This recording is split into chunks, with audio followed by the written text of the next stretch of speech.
Hey guys, what is going on? Julian here from Jawline Theory. I want to talk a little bit about the interview I caught with Olympia TV that featured Andre Ferguson. As you know, he'll be competing at the Men's Physique Mr. O this upcoming weekend, but something he said really struck me. And I've heard him say this on other podcasts, most notably the one featuring Alex Toplin and some of the other guys. I'm gonna keep it short and simple. Yo, this year, I'm just a spectator, guys. I'm a fan just like y'all. It's not my best year. I'm just my 10th show of the year.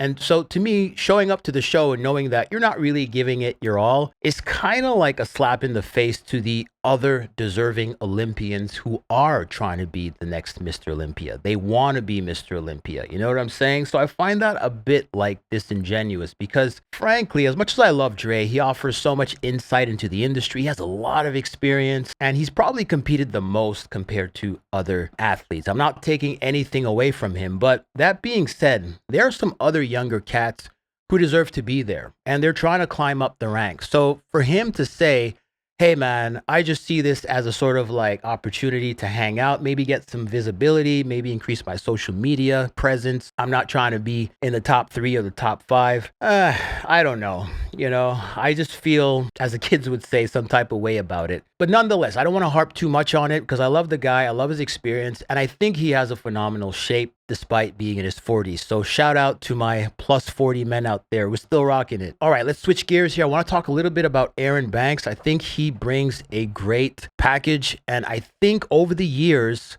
what I'm seeing at least is that there's a certain level of maturity that I see him growing into. This time around, he's sort of laid off social media. But you know what? Catch this clip and we'll deep dive into it a little more. You know what? Like, my main thing of checking out of social media and just being off of all platforms was just, I had so much going on. I'm an entrepreneur, father. I just found out my little cousin has leukemia. So, it was just a lot of things going in my mind with stress and kind of bury everything. So, it was just the right move to just get off of social media and kind of focus on Mr. Olympia. All right, so I think this time around, prepping was a little harder for him in the sense that he dug deep. He does have that death look on his face, which is a good sign. I think he's going to come in really peeled. I remember him saying that he did some work on his gut the last show, and so hopefully he sorted out some issues. As Andre Ferguson had said on a podcast, he noticed that Erin Banks tend to hold a little bit of, I guess, bloat in his gut. And so I'm pretty sure Erin and his coach are totally aware of this, so they may have fixed that issue. But nonetheless, I think this prep, he's really going to bring it. I like the maturity that I see with Erin Banks. And another thing I wanted to say is that I think these guys became Mr. Olympia fairly young. Jeremy Buendia, Erin Banks, Brandon Henriksen. So I think that a lot of these guys got a lot of that big time notoriety on social media in their mid-20s. So maybe it got to their head, but as they've matured, as they got a little older, a lot of them have sort of like looked at their legacy, as short as it may be, and they sort of toned it down. So I like that about Erin Banks. I think a lot of people wrote him off as a cocky type of guy, overconfident, a little brash. So I like this new Erin, a bit more poised, doesn't speak as much, doesn't brag as much, is not out there, seems to be doing the work. So I wish him all the best for this particular event. Last but not least, I want to talk a little bit about Ali Bilal.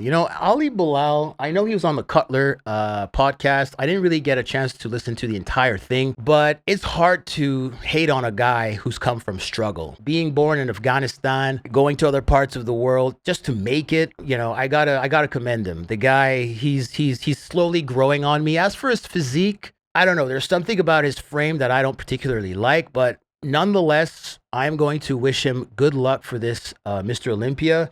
I know he'll be giving Ryan Terry a run for his money. I think his conditioning, the package that he brings, is what is fueling a lot of guys to be at their best. If you're slouching for the Mr. Olympia men's physique and you got Ali Bilal in the lineup, and if it's a stacked show, you are cooked, all right? So I like that he's putting pressure on the rest of the competition out there, and I think a lot of guys are forced to bring their A game. Anyways, I just want to hop in here really quickly. I'll be giving some updates as the event unfolds this week. Subscribe to the channel if you haven't done so already. If you have any comments, please leave them down below. I'll see you in the next one. Bye for now.